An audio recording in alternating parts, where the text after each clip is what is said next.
والصلاة والسلام على سيد الأنبياء والمرسلين أما بعد فأعوذ بالله من الشيطان الرجيم بسم الله الرحمن الرحيم وما أرسلناك إلا رحمة للعالمين صدق الله العظيم درود پاک پڑھیں الصلاة والسلام عليك يا سيدي يا رسول الله وعلى آلك وأصحابك يا سيدي يا حبيب الله درود پاک پڑھنے الصلاة والسلام علیکہ یا سیدی یا رسول اللہ وعلا آلک واصحابک یا سیدی یا حبیب اللہ۔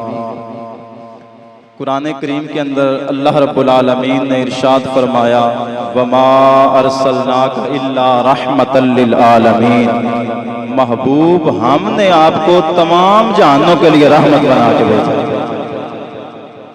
توجہ میری طرف رکھیے گا، کائنات کے اندر ہر فرد کو میرے حضور کی رحمت کی ضرورت ہے۔ جس چیز کی ضرورت ہوتی ہے نا اسے محتاج الیہ کہتے ہیں، اور جس کو ضرورت ہوتی ہے اسے محتاج کہتے ہیں۔ قانون فطرت اور دستور قدرت یہ ہے کہ محتاج الیہ کا وجود پہلے ہوتا ہے، محتاج کا وجود بعد میں ہوتا ہے۔ مثال کے طور پہ انسان کو زندہ رہنے کے لیے کھانے کی ضرورت تھی، پینے کی ضرورت تھی، رہائش کی ضرورت تھی۔ میرے رب نے انسان کو بعد میں بنایا، ان چیزوں کا بندوبست پہلے فرما دیا۔ تو کائنات کے اندر ہر فرد کو میرے حضور کی رحمت کی ضرورت ہے۔ دستور قدرت اور قانون فطرت کا پتہ چلا وہ کیا ہے کہ میرے رب نے ساری کائنات کو بعد میں بنایا، اپنے محبوب کی رحمت کو پہلے بنا دیا۔ اگر میرے محبوب کی رحمت نہ ہوتی تو کائنات کے اندر ایک ذرہ نہ ہوتا۔ حضرت اقبال نے اسی جانب اشارہ کرتے ہوئے کہا ہو نہ یہ پھول تو بلبل کا ترنم بھی نہ ہو، اور چمنے دہر میں کلیوں کا تبسم بھی نہ ہو نہ یہ ساقی تو پھر میں بھی نہ ہو، ہم بھی نہ ہو، بزم توحید بھی دنیا میں نہ ہو، تم بھی نہ ہو۔ خیمہ افلاک کا استادہ اسی نام سے ہے، نبض ہستی تپش آمادہ اسی نام سے ہے۔ دشت میں دامن کوثر میں میدان میں ہے، بحر میں موج کی آغوش میں طوفان میں ہے، چین کے شہر مراکش کے بیابان میں ہے، اور پوشیدہ مسلمان کے ایمان میں ہے۔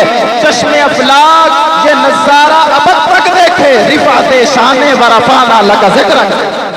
صرف ایک مقام پہ نہیں، جا بجا اقبال نے بیان کیا کہ لو بھی تو قلم بھی تو، تیرا وجود الکتاب، گنبد آبگین رنگ، تیرے محیط میں حباب۔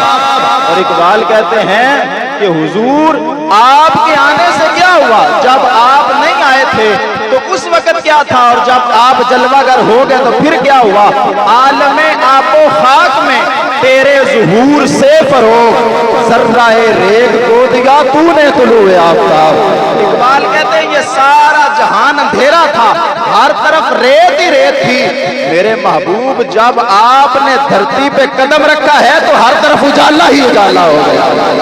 اللہ حضرت بریلوی نے اسی کو بیان کیا تو کہا وہ جو نہ تھے تو کچھ نہ تھا، اور وہ جو نہ ہو تو کچھ نہ ہو، جان ہے وہ جہان کی، جان ہے تو جہان ہے۔ تو میرے محبوب علیہ السلام کو اللہ رب العالمین نے صرف رحمت نہیں بلکہ رحمت للعالمین بنا کے بھیجا ہے۔ وہ لوگ جنہوں نے میرے محبوب کو پتھر مارے اور میرے محبوب علیہ السلام کے جوڑے مبارک جن کے بارے میں اللہ حضرت فرماتے ہیں کہ سر پہ رکھنے کو جو مل جائے نالے پاک حضور، تو پھر ہم کہیں گے کہ ہاں تاجدار ہم بھی ہیں۔ اگر حضور کا جوڑا مبارک سر پہ رکھنے کے لیے مل جائے تو ہم کہیں گے کہ کائنات کے اندر بادشاہ ہم بھی لگے پھرتے ہیں۔ وہ جوڑے مبارک خون سے بھر گئے۔